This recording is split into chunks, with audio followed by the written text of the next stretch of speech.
Downcast Duchess. Makeup-free Meghan Markle looks glum as she is spotted in public for first time since her $20 million Spotify podcast deal ended, and streaming services head of innovation called her and Harry effing grifters. The Duchess of Sussex was pictured looking pensive on Friday, the day after ending her $20 million deal with Spotify. Meghan Markle, 41, was spotted near her Montecito home, apparently in an intense conversation. She then removed her earbuds, but continued checking her phone as she walked along. Dressed casually in black skinny jeans, ballet flats and a striped jumper, she toted a $5,400 Fendi Peekaboo ICU bag. Her husband and their two children Archie, 4, and 2-year-old Lilibet were not seen. The decision not to embark on a second series of the 13-episode podcast Archetypes, which was #1 on Spotify's rankings when it debuted, was seen by some as an admission of failure. Spotify and the Sussex's audio production company Archwell Audio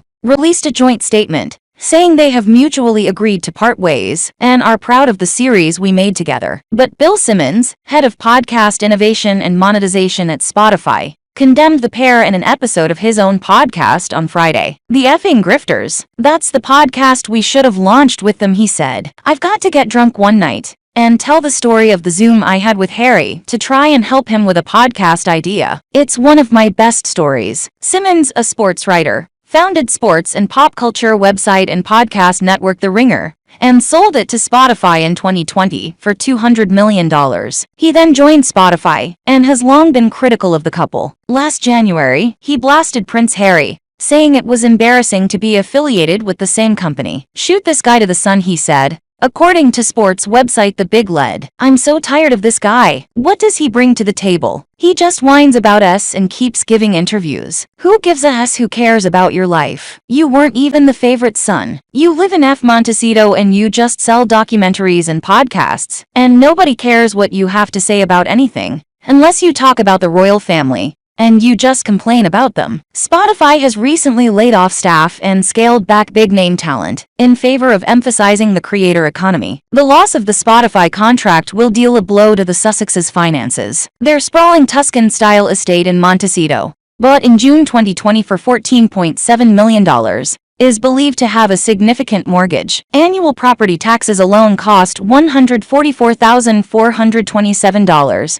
And there is staffing and maintenance on top. But the talent agency that recently signed Meghan, WME, told the Wall Street Journal that she was still hoping to find new outlets for her work. The team behind Archetypes remain proud of the podcast they created at Spotify, a spokesman said. Meghan is continuing to develop more content for the Archetypes audience on another platform. There are also suggestions that Meghan could soon look to bring back her wellness and lifestyle blog The Tig in a bid to rival Gwyneth Paltrow's Goop website, which is reportedly worth $250 million.